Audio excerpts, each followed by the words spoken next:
ஆண்டவராக இயேசு கிறிஸ்துவின் அன்பின் நாமத்திலே உங்களுக்கு என்னுடைய அன்பின் வாழ்த்துக்களை நான் தெரிவித்துக் கொள்கிறேன். இந்த நாளின் காலையில் ஒரு அருமையான வாழ்த்து செய்தியை நான் ஆரம்பத்திலே காலை துவக்க நேரத்தில் கேட்டேன். நம்முடைய அருமையான என்னுடைய மகன் ஜாஷுவா இன்னும் மகள் லில்லி இருவருமே கிறிஸ்துவின் நாமத்தில் என்னை வாழ்த்தினார்கள். ஹாப்பி ஃபாதர்ஸ் டே என்கிற வார்த்தையை சொல்லி வாழ்த்தினார்கள். அதைத் தொடர்ந்து சில பேர் என்னை வாழ்த்தி கர்த்தருக்குள் சந்தோஷப்படுத்தினார்கள். இன்றைக்கு அந்த குறிப்பிட்ட வாழ்த்துதலை கேட்ட நான் தேவ செய்தியை இதன் விஷயமாகவே பகிர்ந்து கொள்ள ஆயத்தப்பட்டிருக்கிறேன். கர்த்தர் அந்த வேளை நமக்கு ஆசீர்வதித்து கொடுப்பாராக.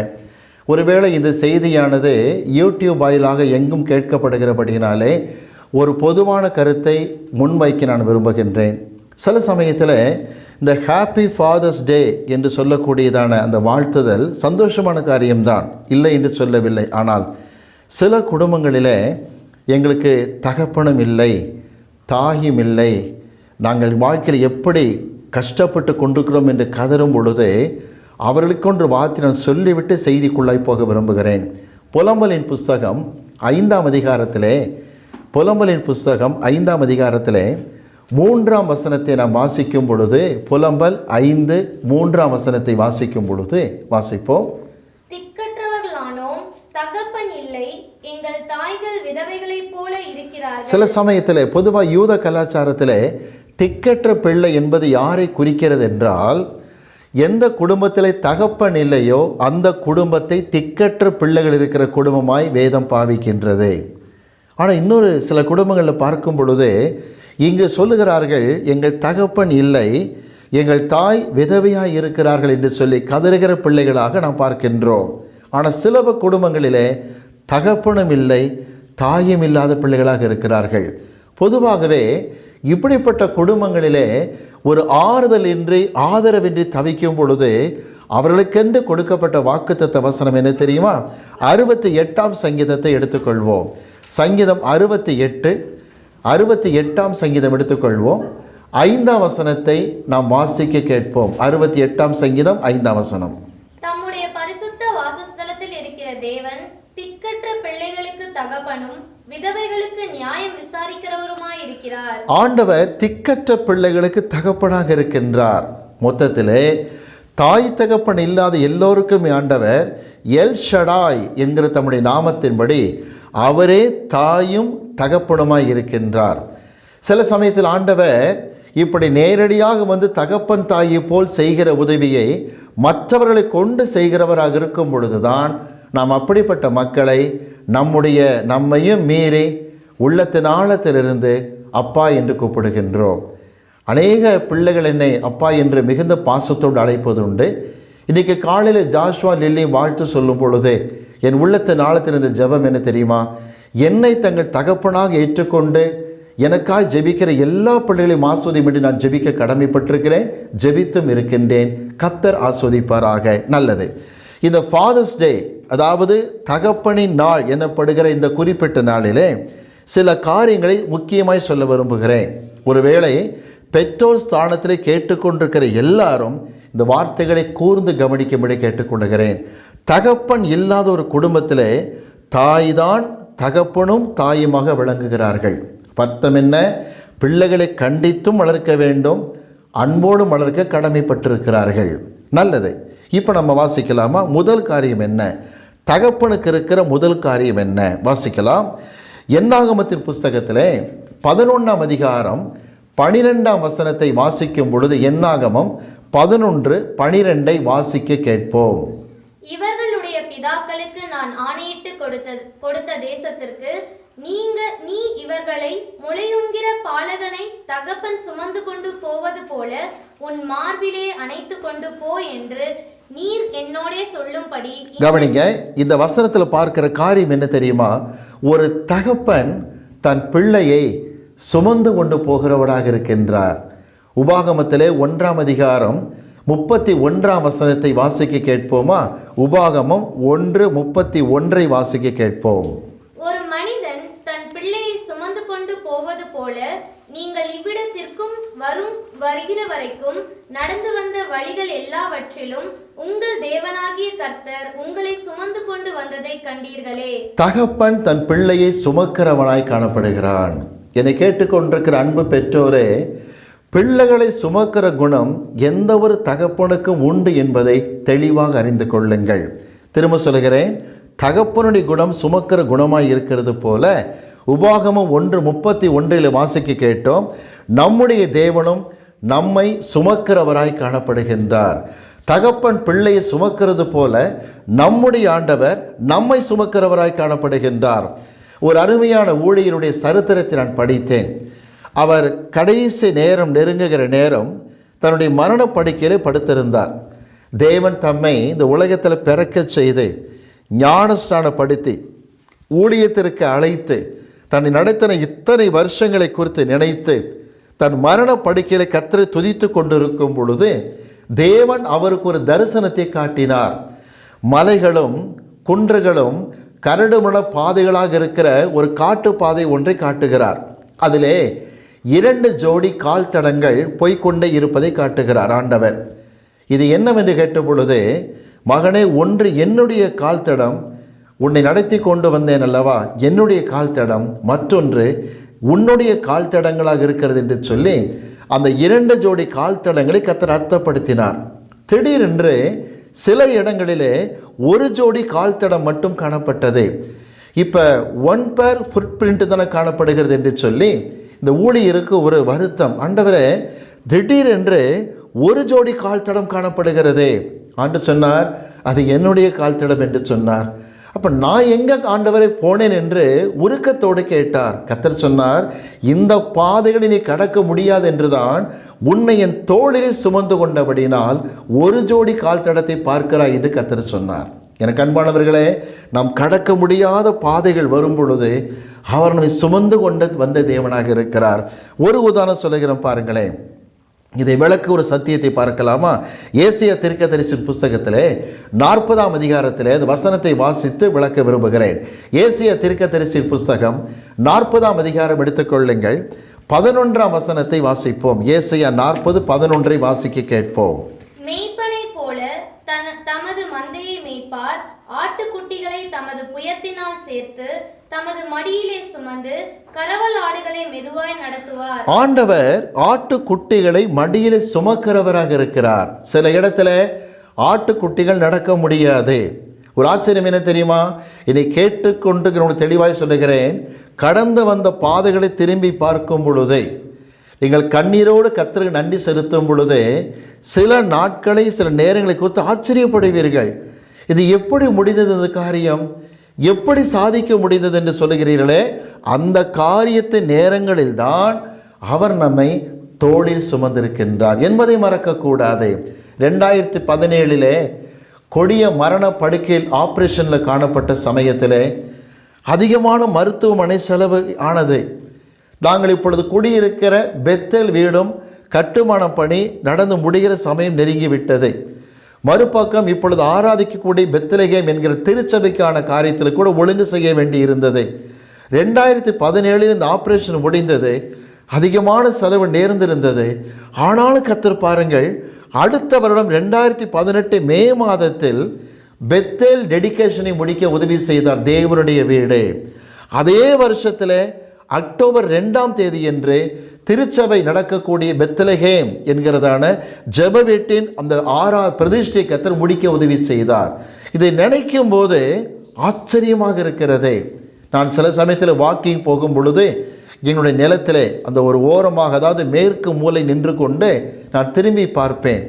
இவைகளெல்லாம் எப்படி நாம் இந்த காரியங்களெல்லாம் சாதித்தோம் என்று நினைக்கும் பொழுது என்னுடைய அறிவுக்கு எட்டாததாகவே காணப்படுகிறது ஆண்டவருடைய நடத்துதல். எந்த நேரத்திலாவது இது எப்படி தான் முடித்தோன்னு தெரியலையேன்னு யோசிக்கிறீங்களா? அந்த நேரங்களில் புரிஞ்சுக்கிடுங்க, கர்த்தர் உங்களை தோளில் சுமந்திருக்கிறார். ஏன்னா உங்கள் அறிவை கெட்டாமல் சில காரியத்தை கர்த்தர் செய்து முடிச்சிருப்பார். ஒருவேளை ஒரு புதிய வீட்டை வாங்குகிற காரியத்தையோ, நல்லா புரிந்து கொள்ளுங்க, ஒருவேளை ஒரு கட்டடத்தை கட்டுகிற காரியத்தையோ, திருமண காரியத்தை முடிக்கிற விஷயமோ, எப்பேற்பட்ட காரியங்களாக இருந்தாலும் கூட தேவன் எல்லா செலவுகளையும் சமாளித்து சில கடினமான பாதைகளை லகுவாக கடக்க உதவி செய்திருக்கும் பொழுது உங்கள் உள்ளத்தில் என்ன யோசிப்பீங்க? எப்படி தான் முடிச்சோன்னு தெரியலையே. அதுக்கு பேர் தான் தேவன் தம்முடைய தோளில் உங்களை சுமந்திருக்கின்றார். காரணம், அவர் குணம் சுமக்கிற குணமாக இருக்கின்றது. எந்த ஒரு நல்ல ஒரு தகப்பனும் சுமப்பதற்கு அஞ்ச மாட்டான், வெட்கப்பட மாட்டான். தான் நேசிக்கிற பிள்ளைகளை சுமக்கிறவனாய் காணப்படுவான். சில சமயத்தில் சில இடத்தில் சொல்லும் பொழுது அந்த வார்த்தை என் உள்ளத்தை உருக்கினது உண்டு. அடிக்கடி சொல்லியிருக்காங்க, ஐயா உங்களுடைய அறிமுகம் எனக்கு எப்படி கிடைச்சதுன்னே தெரியல, இவ்வளோ நெருங்கி பழகி ஒரு தகப்பன் பிள்ளையை பழகுகிறோமே, அது எப்படி தான் அந்த அனுபவம் கிடைச்சது தெரியல. உண்மையிலே சொல்கிறேன், இது கர்த்தர் உங்களை சுமக்கிறபடினால் கிடைக்கிற பெரிய ஒரு பொக்கிஷமான காரியம். எந்த காரியத்திலாவது இது எப்படி நடந்ததுன்னு நினைச்சிங்கன்னா உடனே யோசிக்க வேண்டிய காரியம். ஒரு தகப்பன் பிள்ளையை சுமக்கிறது போல என் தேவன் சுமந்து கொண்டு வந்தார். அதற்காய் கர்த்தரை துதிக்க நாம் கடமைப்பட்டிருக்கிறோம். இவ்வளவு ஏன் 2.5 மாதங்களுக்கு மேலாக கொரோனா பிரச்சனை ஓடிக்கொண்டிருக்கிறது. இந்த செய்தி கேட்குற நீங்கள் யாரும் வெளியில் போயிட்டு வந்ததே இல்லையா? ட்ராவல் பண்ணிங்க. 2.5 மாதமும் 24 ஹவர்ஸில் அடைஞ்சு வீட்டில் கிடக்கலை, போகிறீங்க வரீங்க. எவ்வளவு கிருபை தெரியுமா? நினச்சி பார்க்காத மக்களெல்லாம் கொரோனா அஃபெக்ட் ஆகுறாங்க. மருத்துவத்துறையில் பாதிப்பு இருக்குது. தங்களை ப்ரொடெக்ட் பண்ணி பாதுகாப்பாக வச்சுருந்தவங்களாம் மாட்டிக்கிட்டு இருக்கிறாங்க. ஆனால் கர்த்தர் நம்மை எப்படி காப்பாற்றினார்? தோளில் சுமக்கிற தேவனாக இருக்கிறார். ஒரு நாளும் மறக்கக்கூடாது. அடுத்த குறிப்புக்கு நான் வருகிறேன். தகப்பனுக்கு இருக்கிற அடுத்த குணம் என்ன தெரியுமா? போதிக்கும் குணம். திரும்ப சொல்கிறேன், தகப்பனுக்கு இருக்கிற அடுத்த குணம் போதிக்கும் குணம். வாசிப்போமா? நீதிமொழிகள் 4ஆம் அதிகாரம் எடுத்துக்கொள்ளுங்களேன். நீதிமொழிகள் 4ஆம் அதிகாரம் 3ஆம் வசனம் 4ஆம் வசனத்தை வாசிக்க கேட்போம். நீதிமொழிகள் 4 3ஆம் வசனம் 4ஆம் வசனம். நான் என் தகப்பனுக்கு பிரியமான குமாரனும் என் தாய்க்கு மிகவும் அருமையான ஒரே பிள்ளையுமானவன். சாலமோன் தன்னை குறித்து சொல்லுகிறார், தகப்பனுக்கு பிரியமான பிள்ளை நான், தாய்க்கு அருமையான பிள்ளையாக இருக்கிறேன். தொடர்ந்து வாசிங்க. அவர் எனக்கு போதித்து சொன்னது, என்னுடைய தகப்பன் தாவீது எனக்கு போதித்து சொன்னது. மீனிங் என்ன தெரியுமா? தாவீது தன் மகனுக்கு போதிக்கிறார். எந்த ஒரு நல்ல தகப்பனும் பிள்ளைக்கு போதிக்கத்தான் விரும்புவான். ஏன் தெரியுமா? பிள்ளை கெட்டுவிடக்கூடாது என்று. நல்ல ஒரு தகப்பனுக்கு இருக்கிற குணம் போதிக்கிற குணம் என்று விளங்கிக் கொள்ளுங்கள். அதே அதிகாரத்தில் பாருங்கள், நீதிமொழிகள் 4ஆம் அதிகாரத்தில் 5ஆம் வசனத்தை வாசிக்க கேட்போம். ஞானத்தை சம்பாதி, புத்தியையும் சம்பாதி, என் வாயின் வார்த்தைகளை மறவாமலும் விட்டு விலகாமலும் இரு. தாவீது என்ன தெரியுமா சொல்றார் சாலமோனை பார்த்து? நல்ல ஞானிப்பா, நிறைய ஞானம் உனக்கு இருக்கு. என்னதான் படிப்பாளியா ஞானியா பிரில்லியண்டா இருந்தாலும் 5ஆம் வசனம் பாருங்க, என் வாயின் வார்த்தைகளை மறக்காத விட்டு விலகாத. என்னை கேட்டுக்கொண்டிருக்கிற தகப்பன்மாருக்கு தாய்மார்களுக்கு ஆலோசனையே சொல்லுகிறேன். பிள்ளை நல்லா படிச்சிருக்கலாம், உங்களை விட நல்லா படிச்சிருக்கலாம். நீங்கள் படித்தது பஞ்சாயத்து யூனிட் ஸ்கூலாக இருக்கலாம், பிள்ளை படித்து கொண்டிருப்பது மெட்ரிகுலேஷன் ஸ்கூலாக இருக்கலாம். எல்லாம் தெரிஞ்சுன்னு நினச்சிடாதீங்க. பிள்ளைக்கு சொல்ல வேண்டிய காரியம் என்ன தெரியுமா? மகனே மகளே, ஞானத்தை சம்பாதி, புத்தியை சம்பாதி, என் வாயின் வார்த்தைகளை கூட மனதில் நிறுத்தி என்று சொல்ல வேண்டும். தாவீதே, சாலமோன் ஒருவேளை தாவீதை காட்டிலும் தேர்ந்த ஒரு ஞானியாக இருந்தாலும் என்ன கேட்டாராம்? என் வாயின் வார்த்தைகளை மறந்து விடாதே. சில பெற்றோர் செய்கிற காரியம் என்ன தெரியுமா? என் பிள்ளை பெரிய படிப்பாளி, என் பிள்ளை பெரிய படிப்பாளி, எவ்வளோ படிச்சிருக்கான் தெரியுமா? ஆனால் அந்த ஆவிக்குரிய ரீதியாக பிள்ளைகள் வளராதபடிக்கு சில குடும்பத்தில் காணப்படுகிறோம். பையன் எல்லா சப்ஜெக்ட்லையும் A+, ஆனால் பைபிளை மாத்திரம் ஹோப்லெஸ்ஸாக இருப்பான். 23ஆம் சங்கீதம் கூட தெரியாது அவனுக்கு. படித்த என்ன பிரயோஜனம்? என்றைக்குமே எந்த பெற்றோரும் தங்கள் அனுபவத்தை பிள்ளைகளை உட்கார வைத்து கற்றுக் கொடுக்க வேண்டும். தகப்பன் குணம் போதிக்கிற குணம். வாசிக்கலாமா? நீதிமொழிகளிலே 22ஆம் அதிகாரம் எடுத்துக்கொள்ளுங்கள். நீதிமொழிகள் 22ஆம் அதிகாரம் 17ஆம் வசனத்தை வாசிக்க கேட்போம். நீதிமொழி 22:17 வாசிப்போம். உன் செவியை சாய்த்து ஞானிகளுடைய வார்த்தைகளை கேட்டு என் போதகத்தை உன் இருதயத்தில் வை. ஞானிகள் வார்த்தைகளை கேள், நல்ல ஞானத்தை பெற்றுக்கோ. யூடியூப்லேயோ வேறு எந்த ஒரு சேனல்லையோ எந்த விதத்திலேயோ இன்டர்நெட் மூலமாகவோ எவ்வளவு படி முன்னேறு, ஆனால் என் போதகத்தை இருதயத்தில் வைக்க கற்றுக்கொள். எனக்கு அன்பானவர்களே, உண்மையான தகப்பன் பிள்ளைகளுக்கு போதிக்கிறவனாக இருப்பான்னு சந்தேகம் இல்லை. ஆனால் சில பெற்றோர் பிள்ளைக்கு தெரியாததா, பிள்ளை எல்லாம் தெரிஞ்சுக்கும், நான் உட்காந்து சொல்ல வேண்டிய அவசியமே இல்லை, ரொம்ப பிரில்லியண்ட்டுன்னு யோசிச்சுக்கிட்டு இருப்பீங்க. பின்னாடி என்ன கதியாகும் தெரியுமா? வாசிக்கலாமா? 29ஆம் அதிகாரத்துக்கு வாங்க. நீதிமொழிகளிலே 29ஆம் அதிகாரம் 29 15ஆம் வசனத்தை வாசிக்கலாமா? 29:15 வாசியுங்கள். பிரம்பும் கடிந்து கொள்ளுதலும் ஞானத்தை கொடுக்கும், தன் இஷ்டத்துக்கு விடப்பட்ட பிள்ளையோ தன் தாய்க்கு வெட்கத்தை உண்டு பண்ணுகிறான். தன் இஷ்டத்துக்கு விடப்பட்ட பிள்ளை தாய்க்கு வெட்கத்தை தான் கொடுக்கும். எச்சரிக்கையாக சொல்லுகிறேன் பெற்றோர்களே, பிள்ளைக்கு எல்லாம் தெரியும் விட்டுடாதீங்க. அது இன்னும் பெரிய படிப்பாளி 24 hours இங்கிலீஷில் பேசுது அப்படி நினச்சிடாதீங்க. பிள்ளை 1000 படிச்சிருந்தாலும், நல்ல ரேங்க் வாங்கினாலும், பெரிய அளவில் கிரேடு வாங்கியிருந்தாலும் கூட ஒரு காரியம் செய்யணும்னு தெரியுமா? பிள்ளையை உட்கார வச்சு உங்கள் அனுபவங்களை எடுத்து சொல்லி, இப்படிலாம் சமுதாயத்தில் பிரச்சனை இருக்கும், ஜாக்கிரதைங்கிறத சொல்ல நீங்கள் தவறிட்டீங்கன்னா, பைபிளில் தெளிவாக சொல்லப்பட்ட வார்த்தை, தன் இஷ்டத்துக்கு விடப்பட்ட ஒரு பிள்ளை தாய்க்கு வெட்கத்தை உண்டு பண்ணுவான். எச்சரிக்கையாக இருக்க வேண்டும். வாசிக்கலாமா? ஏசியா தீர்க்கதரிசியின் புஸ்தகத்திலே 38ஆம் அதிகாரத்தில் தகப்பனின் இந்த குணத்தை எசேக்கியா ராஜா நமக்கு தெரியப்படுத்துகிறார். ஏசியா தீர்க்கதரிசியின் புஸ்தகம் 38ஆம் அதிகாரம் எடுத்துக்கொள்ளுங்கள். 19ஆம் வசனத்தை வாசிக்க கேட்போம். வசனம் 19. நான் இன்று செய்கிறது போல, எசேக்கியா ராஜாவாகிய நான் இன்று செய்கிறது போல, உயிரோடு இருக்கிறவன் உயிரோடு இருக்க தகப்பனே உம்மை துதிப்பான், உம்மை தொழுது கொள்வான். தகப்பன் பிள்ளைகளுக்கு உமது சத்தியத்தை தெரிவிப்பான். எந்த ஒரு தகப்பன் தாய் பிள்ளைக்கு சத்தியத்தை போதிக்கிற காரியத்தில் தவறுறாங்களோ அவங்களுக்கு டெட் பாடிக்கு வித்தியாசமே கிடையாது. நீ உயிருள்ள ஒரு தகப்பனாக இருந்தால் பிள்ளைக்கு போதிக்க தவறவே மாட்டீர்கள். எத்தனையோ குடும்பத்தில் பிள்ளைகளை உட்கார வச்சுக்கிட்டு தேவையில்லாத ஊர்க்கதைகள், தன்னுடைய மாமனார் மாமியார் நாத்தனாரை பற்றி பயங்கரமான கதைகள் பேசிட்டு உட்காந்துருப்பாங்க. சத்தியம் பேச டைம் இல்லை. திரும்ப சொல்கிறேன், ஜாக்கிரதையாகிறங்கள். பிள்ளைகளை உட்கார வச்சு அவங்களை கேட்க வைங்க. பிள்ளைங்க இன்ட்ரெஸ்டாக இல்லை, அதுக்கு தெரிஞ்சுக்கிற காலத்தில் தெரிஞ்சுக்கிட்டோம்னா நிச்சயம் ஒரு நாள் உங்கள் மகள் அல்லது மகன் உங்களுக்கு வெட்கத்தை உண்டு பண்ணுவான் என்பதை தெளிவாக எழுதி வைத்துக் கொள்ளுங்கள். தகப்பனுடைய குணம் என்ன? போதிக்கிற குணம். இதை கர்த்தர் நம்பிக்கையோடு வாக்குத்தத்தமாய் கொடுக்கிறார். வாசிக்கலாமா? உபாகமத்தின் புஸ்தகம் எடுத்துக்கொள்ளுங்களேன். உபாகமத்தின் புஸ்தகம் 32ஆம் அதிகாரம், உபாகமம் 32ஆம் அதிகாரம் எடுத்துக்கொள்ளுங்கள். உபாகமம் 32ஆம் அதிகாரம். கமான் வாசிப்போம். 7ஆம் வசனத்தை வாசிப்போம். 7ஆம் வசனம். பூர்வ நாட்களை நினை, தலைமுறை தலைமுறையாய் சென்ற வருஷங்களை கவனித்துப் பார், உன் தகப்பனை கேள், அவன் உனக்கு அறிவிப்பான். ஆண்டவர் சொன்ன வார்த்தை என்ன தெரியுமா? உன் தகப்பனை கேள், அவன் உனக்கு அறிவிப்பான். எதை பற்றி? கடந்த காலத்தை பற்றி தகப்பன் சொல்லணுங்கிறது தேவ கட்டளை.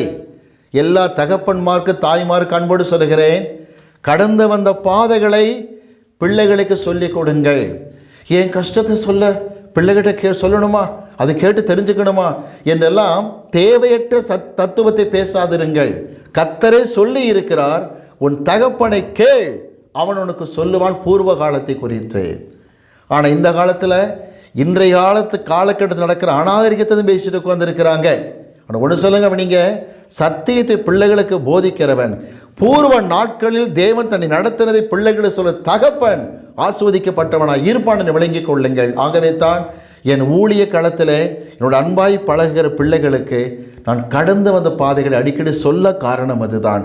இப்படிலாம் கஷ்டப்பட்டேன், இப்படிலாம் கர்த்தர் நடத்தினார் என்று என் எல்லா அனுபவத்தை சொல்லிக் கொடுக்க காரணம் அதுதான் விளங்கிக் கொள்ளுங்கள். ஆண்டு சொல்லியிருக்கிறார், அவன் உனக்கு சொல்லுவான். வாசிக்கலாமா? 1 தெசலோனிக்கேயர் எடுத்துக்கொள்ளுங்கள். 1 தெசலோனிக்கேயர் 2ஆம் அதிகாரம் எடுத்துக்கொள்வோம். 2ஆம் அதிகாரத்துக்கு வருவோம். 2ஆம் அதிகாரம் 12ஆம் வசனத்தை வாசிப்போம். 1 தெசலோனிக்கேயர் 2:12 வாசியுங்கள். தகப்பன் தன் பிள்ளைகளுக்கு சொல்கிறது போல நாங்கள் உங்களில் ஒவ்வொருவனுக்கும் புத்தியும் தேறுதலும் எச்சரிப்பும் சொன்னதை அறிந்திருக்கிறீர்கள். 3 காரியம். 12ஆம் வசனம் பாருங்க. தகப்பன் பிள்ளைக்கு சொல்லுகிறது போல பவுல் தெசலோனிக்கே விசுவாசி சொல்லுகிறார், நான் உங்களுக்கு என்ன செஞ்சிருக்கேன்? புத்தி சொல்லியிருக்கேங்கிறார். 12ஆம் வசனம் பார்த்துக்கிடுங்க. 1 தெசலோனிக்கேயர் 2:12. நான் உங்களுக்கு புத்தி சொல்லி இருக்கிறேன். தகப்பனுக்கு புத்தி சொல்லுகிறதான பழக்கம் இருக்க வேண்டும். பிள்ளைகளுக்கு போதிக்கும் போது புத்தி சொல்லுகிற அனுபவம் இருக்கணும். நடந்ததா? வாசிக்கலாம். ஒரு அருமையான தகப்பனை குறித்து பைபிளில் வாசிக்கிறோம். அதாவது ஓமையாக சொல்லப்பட்டவர். லூக்கா சுவிசேஷம் 15ஆம் அதிகாரம் எடுத்துக்கொள்ளுங்கள். லூக்கா 15. இங்கு ஒரு தகப்பனுடைய 2 குமாரரிலே மூத்த குமாரன் அப்பா மீது கோபித்து கொண்டு விருந்து சாலைக்குள் பிரவேசிக்காமல் வெளியே கோபித்து கொண்டு இருக்கிற காட்சியாக பார்க்கின்றோம். அந்த மூத்த மகனுக்கு எந்த புத்திமதி அப்பா சொல்லுகிற வாசிக்கலாமா? நீதிமொழிகள் லூக்கா சுவிசேஷம் 15ஆம் அதிகாரம், லூக்கா 15 31ஆம் வசனத்தை வாசிக்க கேட்போமா? 31. அதற்கு தகப்பன், மகனே, நீ எப்பொழுதும் என்னோடு இருக்கிறாய், எனக்குள்ளதெல்லாம் உன்னுடையதாய் இருக்கிறது. என்ன புத்திமதி பார்த்தீங்களா மூத்தவனுக்கு? மகனே, இத்தனை வருஷ காலம் உங்களை நான் சேவிச்சேங்கிறிய, நீ என்னப்பா என்னை சேவிக்க வேண்டியிருக்கு? அவன் நினச்சிக்கிட்டு இருக்கிறான், இளையவன மாதிரி நான் வெளியே ஓடி போகாமல் அப்பா கூடயே இருந்திருக்கிறேன். அதுக்கு அப்பா என்ன செய்யணும்? என் நண்பரோடு சந்தோஷமாக இருக்க விருந்து எனக்கு வைக்க அனுமதி கொடுத்துருந்துருக்கணும். எனக்கு நிறைய அப்பா எனக்கு கிஃப்ட்டு கொடுத்துருக்கணும். கிஃப்ட் எதிர்பார்க்க நீ யாரு? அப்பா சொல்கிறாரு, என்னோட இதெல்லாம் உன்னோட இதாக இருக்குப்பா, நீ என்னை சேவிக்கிறத யோசிச்சு தப்பு பற்றியா? என்னோடு கூட இருந்திருக்கன்னு வச்சுக்கோ, என் கூட இருந்திருக்க. அவனுக்கு புத்தி சொல்லுகிற காரியத்தை பார்க்கிறேன் தெரியுமா? இளையவனாவது வீட்டை விட்டு வெளியே தூர தேசத்தில் காணாமல் போனான், இந்த மூத்தவன் வீட்டுக்குள்ளேயே காணாமல் போயிட்டான்.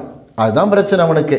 இப்போ அப்பா அவனுக்கு நிற்க வச்சு புத்தி சொல்லுகிறார். புத்தி சொல்லுகிற தகப்பன் வார்த்தையை பாருங்களேன், ரொம்ப அழகாக இருக்குது பாருங்கள். வாசிப்போமா?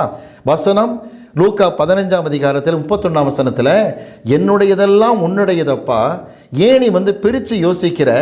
எனக்கு சேவை செஞ்சேன்னு யோசிக்காத, என் கூடையே இருந்திருக்க அப்படி சொல்லிட்டு 32ஆம் வசனம் அழகாக இருக்குது. வாசிக்கலாமா? 32ஆம் வசனம். உன் சகோதரனாகிய இவனோ மரித்தான், திரும்பவும் உயிர்த்தான், காணாமற் போனான், திரும்பவும் காணப்பட்டான். ஆனபடியினாலே நாம் சந்தோஷப்பட்டு மகிழ்ச்சியா இருக்க வேண்டும். கவனிங்க, நாம் சந்தோஷப்பட்டு வார்த்தை இந்த இடத்துல வருது. என்ன வித்தியாசம் தெரியுமா?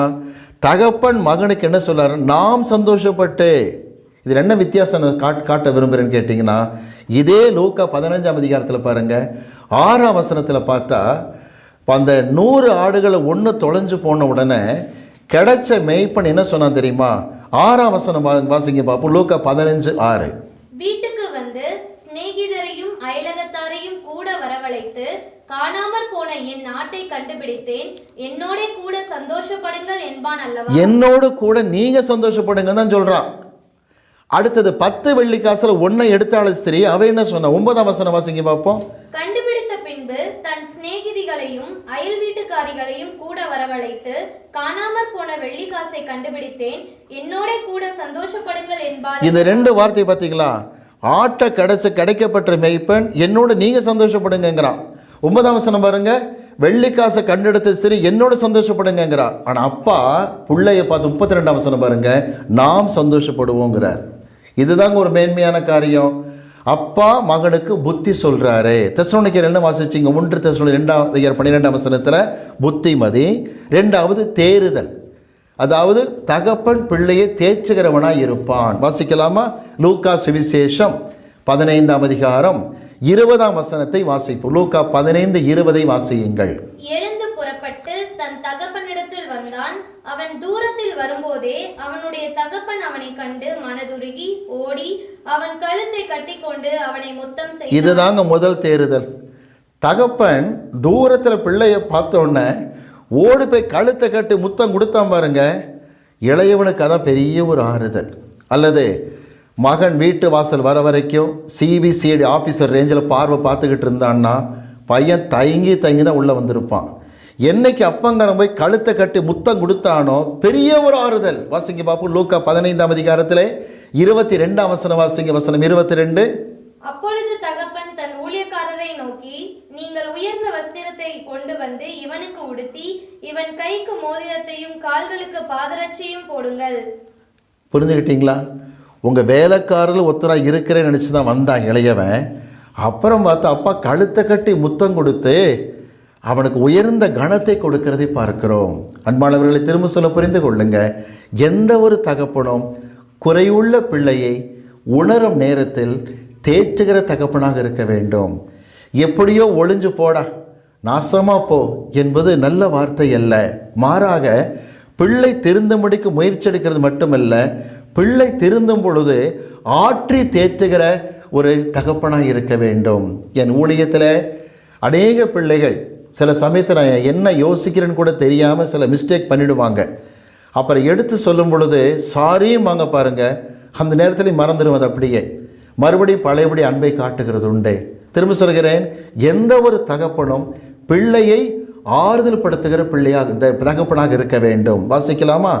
1 தெசலோனிக்கேயர் 2:12 புத்திமதி என்று சொன்னார், தேறுதல் என்று சொன்னார், 3வது எச்சரிப்பு என்கிற வார்த்தை பவுல் பயன்படுத்துகிறார். நான் உங்களுக்கு எச்சரிப்பை கொடுத்தேங்கிறார். ஒரு தகப்பன் எச்சரிப்பை கொடுக்க கடமைப்பட்டிருக்கிறார். இந்த எச்சரிப்பு எப்படி இருக்கும்? வாசிக்கலாமா? எபிரேயருக்கு எழுதப்பட்ட நிருபம் 12ஆம் அதிகாரம் 7ஆம் வசனத்தை வாசிக்க கேட்போம். எபிரேயர் 12:7 வாசியுங்கள். நீங்கள் சிட்சையை சகிக்கிறவர்களாய் இருந்தால் தேவன் உங்களை புத்திரராக எண்ணி நடத்துகிறார். தகப்பன் சிட்சியாத புத்திரன் உண்டோ? தேவன் உங்களை சிட்சிக்கிறார்னு சொன்னா உங்களுக்கு தகப்பன்ற ஸ்தானத்தில் செய்கிறாராம். அருமையான வார்த்தை இது. திரும்ப சொல்ல கவனிங்க.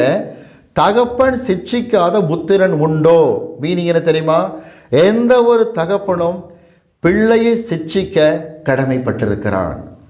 இங்கே சில பெற்றோர் செய்கிற தவறை பார்த்திருக்கிறேன். அப்பா மகனை சிட்சித்து சில காரியங்கள் பேசும்போது அந்த தகப்பனுடைய மனைவி பிள்ளைகள் முன்னாடியே ஒரு வார்த்தை கேட்பார். அந்த அம்மா கேட்பாங்க தன் கணவனை பார்த்து, இந்த பாருங்க, உங்கள் வேலையை பார்த்து சும்மா இருக்க மாட்டீங்க, வாயை மூடுங்க. நல்லா கவனிங்க. இப்படி எந்த ஒரு தாய் தகப்பன் தன் பிள்ளையை கண்டிக்கிற காரியத்தை குறித்து அடக்குகிறாங்களோ, பைபிளில் கொடுத்திருக்கிற வார்த்தை என்ன? எபிரேயருக்கு எழுதப்பட்ட நிருபம் வாசிப்போம். 12ஆம் அதிகாரம் 9ஆம் வசனத்தை வாசியுங்கள். வசனம் 9. அன்றியும் நம்முடைய சரீரத்தின் தகப்பன்மார்கள் நம்மை சிட்சிக்கும் போது அவர்களுக்கு நாம் அஞ்சி நடந்திருக்க நாம் பிழைக்கத்தக்கதாக ஆவிகளின் பிதாவுக்கு வெகு அதிகமாய் அடங்கி நடக்க வேண்டும் அல்லவா? அப்ப சரீரத்தின் தகப்பன்மாருக்கு அஞ்சி நடக்கும்படிக்கு தகப்பன் பிள்ளை சிட்சித்து எச்சரிக்க வேண்டும். ஆனால் ஒன்று, எத்தனையோ சகோதரிகள் தன் கணவனை பார்த்து, உன் வேலையை பாரியா, பிள்ளையை திட்டுற, உனக்கு என்ன ரைட்ஸ் இருக்குன்னு கேட்டால் ஒரு அசிங்கமான வார்த்தை பவுல் இந்த நிருப ஆக்கில் சொல்றார். வாசிக்கலாம். எபிரேயருக்கு எழுதப்பட்ட நிருப வாசிக்க கேட்போம். 12ஆம் அதிகாரம், எபிரேயர் 12ஆம் அதிகாரத்தில் 8ஆம் வசனம் பாருங்க. வசனம் 8. எல்லோருக்கும் கிடைக்கும் சிட்சை உங்களுக்கு கிடையாதிருந்தால் நீங்கள் புத்திரராய் இராமல் வேசி பிள்ளைகளாய் இருப்பீர்களே. கணவன் திரும்ப கேட்பாரு மனைவியை பார்த்து, அவன் எனக்கு பிறந்த பிள்ளை தானே, திட்டுறது தப்பாம்பர். ஆனால் நிருபத்தில் பைபிளே கேட்கப்பட்டிருக்கு, அப்பா சிட்சிக்கலன்னா நீ வேசி பிள்ளையாக இருப்பேன்னு அர்த்தம், வேறு ஏதோ தொடர்பில் பிறந்த பிள்ளைன்னு அர்த்தம். ஆகவே பைபிள் வெளிச்சத்தில் சொல்லித்தரேன், வீட்டில் உங்கள் கணவர் பிள்ளையை சிட்சிக்கும் போது, கண்டித்து பேசும்போது நல்லா புரிஞ்சுக்கிடுங்க, குறுக்க தலையிடாதீங்க. சில குடும்பங்கள் நல்ல நேர்த்தியான காரியம் என்ன தெரியுமா? தகப்பன் பிள்ளையை கண்டித்து சிட்சிக்கும்போது விட்டுடுவாங்க, ஒன்றும் சொல்ல மாட்டாங்க தாயார். பிறகு அம்மா கிட்ட வந்து பிள்ளை அழுவான். அப்போ தான் அம்மா கொஞ்சம் அன்பாக சொல்லுவாங்க, நீ பண்ணது தப்பு தானே, இதுதான் இருக்கணும். ஒரு பக்கம் கண்டிப்பு, மறுபக்கம் அரவணைப்பு இருந்தால் தான் நல்லது. ஆகவே சிட்சிக்க வேண்டாம், பைபிளில் சிட்சிக்கலாம். ஆனால் ஒரு முக்கியமான காரியம் சொல்லுகிறேன், சிட்சிக்கிறேங்கிறதுக்காக வேண்டி கண்ட கெட்ட வார்த்தை சொல்லி பேசுகிறதில்ல, அசிங்கமாக பேசுகிற காரியம் கிடையாது. எடுத்து நான் வாசிக்கலாமா? நீதிமொழி எடுத்துக்கொள்வோம். 19ஆம் அதிகாரத்துக்கு வாருங்களேன். நீதிமொழியில் 19ஆம் அதிகாரம் எடுத்துக்கொள்ளுங்கள். 19ஆம் அதிகாரம் 18ஆம் வசனத்தை வாசியுங்கள். வசனம் 18. நம்பிக்கை இருக்கும்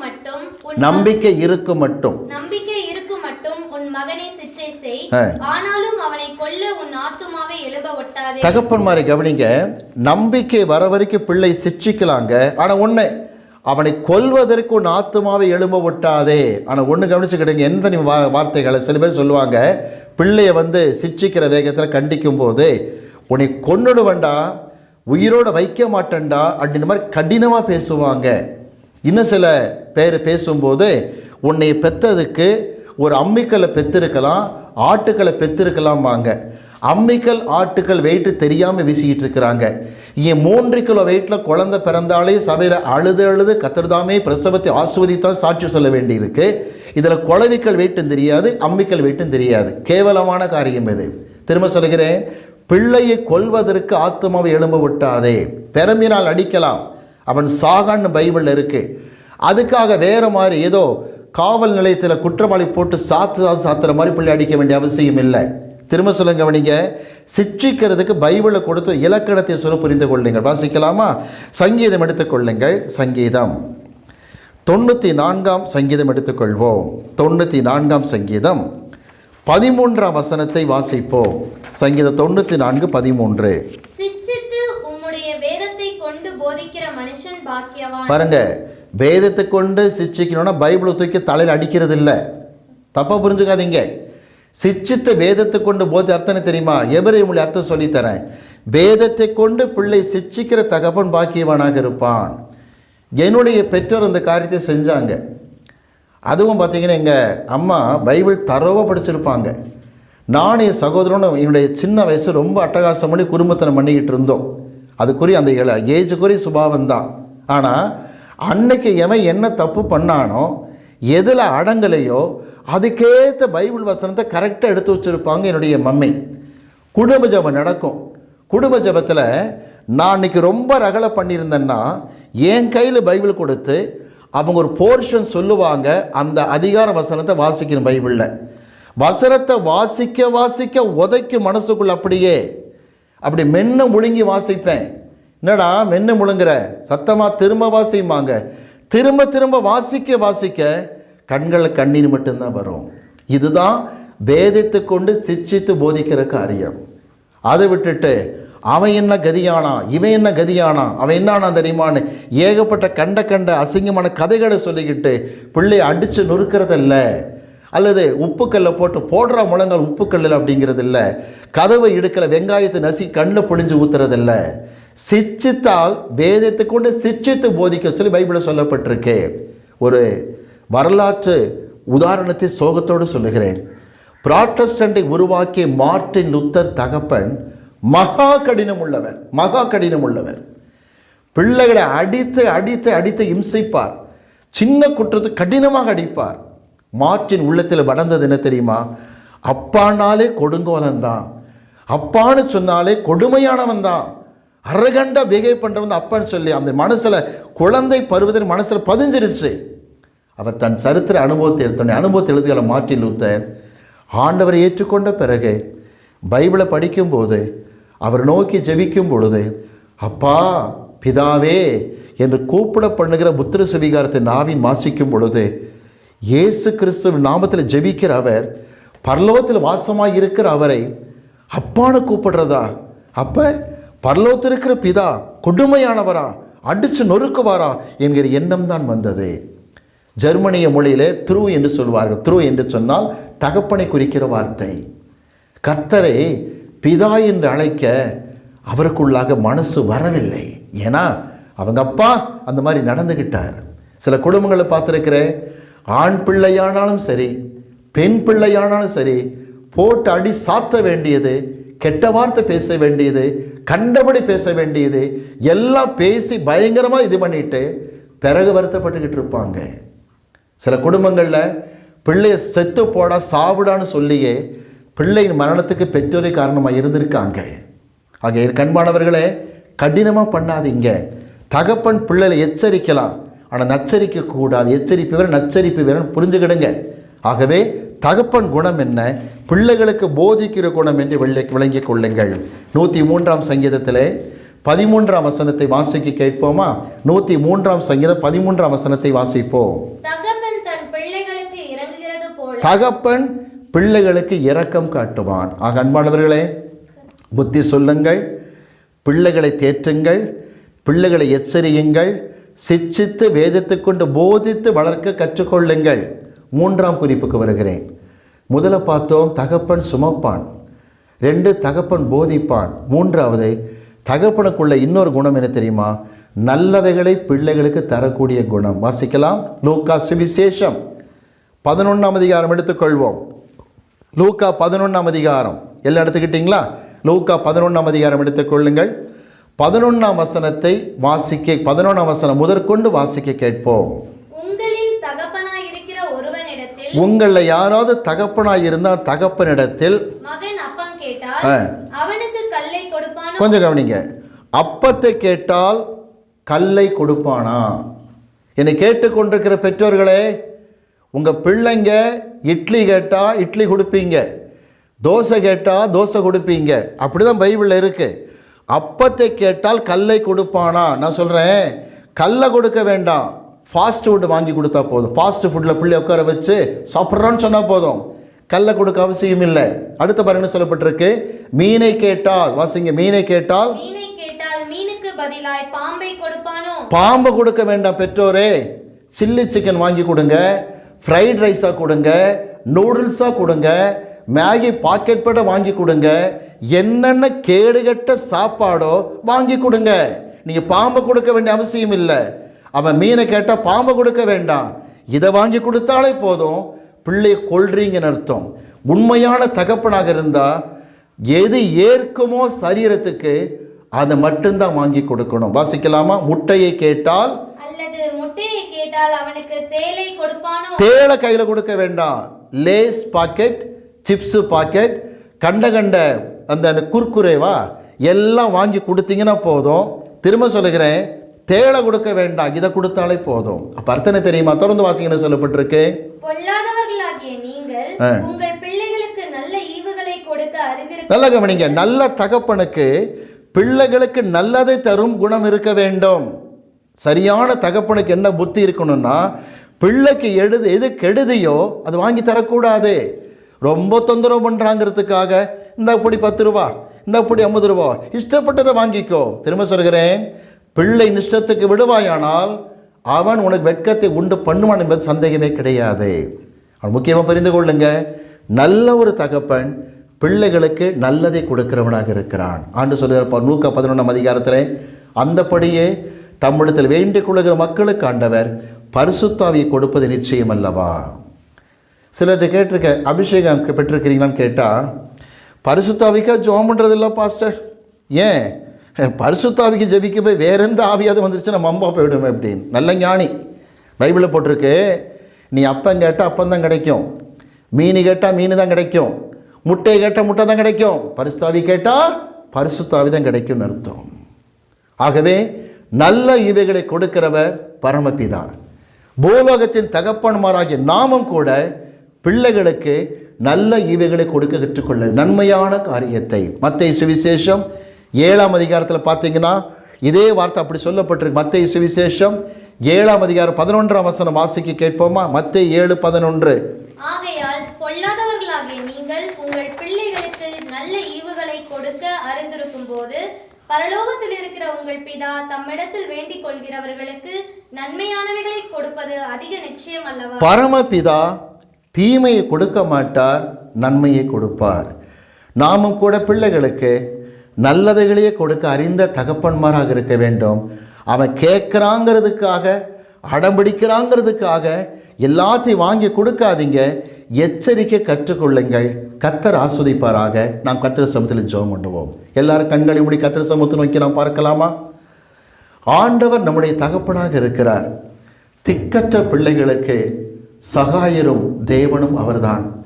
அதே சமயத்தில் தகப்பன் ஸ்தானத்தில் காணப்படுகிற நாம் எப்படி இருக்க வேண்டும் என்று கர்த்தர் நம்மோடு கூட பேசி இருக்கிறார். தேவனே, பிள்ளை பலகீனப்படும் பொழுது அதை தோளில் சுமக்கிறேனே, அப்படித்தான் எத்தனையோ என் வாழ்க்கையில் எத்தனையோ முறை நீர் என்னை சுமந்திருக்கிறீர் அப்பா. இது எப்படி நடந்தது, இந்த பாதையை எப்படி கடந்தேன் என்று ஆச்சரியப்படும் பொழுதெல்லாம் ஒத்துக்கொள்கிறேன், நீர் என்னை தோளில் சுமந்திருக்கிறீர் அப்பா. ஒரு ஜோடி கால்தடம் ஏன் என்று ஊழியன் கேட்ட பொழுது அது உம்முடையது என்று சொன்னீர். ஊழியனையோ தோளில் சுமந்திருந்தீர் அப்பா. இப்பொழுது தாழ்த்துகிறோம். இந்த செய்தி கேட்டு ஜெபித்து கொண்டு எத்தனை பேர் வாழ்க்கையில கர்த்தாவே ஆச்சரியப்படும்படியாக பல காரியம் செய்திருக்கிறீர் அப்பா. இது எப்படிதான் சாதிச்சோம் தெரியலையே, நாங்கள் சாதிக்கல ஆண்டவரே, நீர் எங்களை தோளில் சுமந்திருக்கிறீர். மட்டுமல்ல கர்த்தாவே, தகப்பனுக்கு குணம் போதிக்க வேண்டியது. கர்த்தாவே, நாங்கள் பிள்ளைகளை சரியான விதத்தில் புத்தி சொல்ல, தேறுதல் ஆறுதல் சொல்ல, சிட்சித்து எச்சரிக்க வேண்டிய ஞானத்தை எங்களுக்கு தாரும். தகப்பன் பிள்ளைகளுக்கு நல்ல ஈவைகளை கொடுப்பான். பிள்ளைகளுக்கு வாங்கி கொடுக்கிற உணவு பொருட்களை குறித்து தான் உதாரணம் சொன்னேன். மீன், முட்டை, அப்பம் என்று நல்ல ஈவாக இருக்கும்படிக்கு நல்லவைகளே பிள்ளைகளுக்கு வாங்கி கொடுத்து பழக்க வேண்டிய கிருபைகளை தாரும். உம்முடைய கரத்தில் ஒப்பு கொடுத்து ஜெபிக்கிறோம். இயேசுவின் நாமத்தில் பிதாவே, ஆமென்.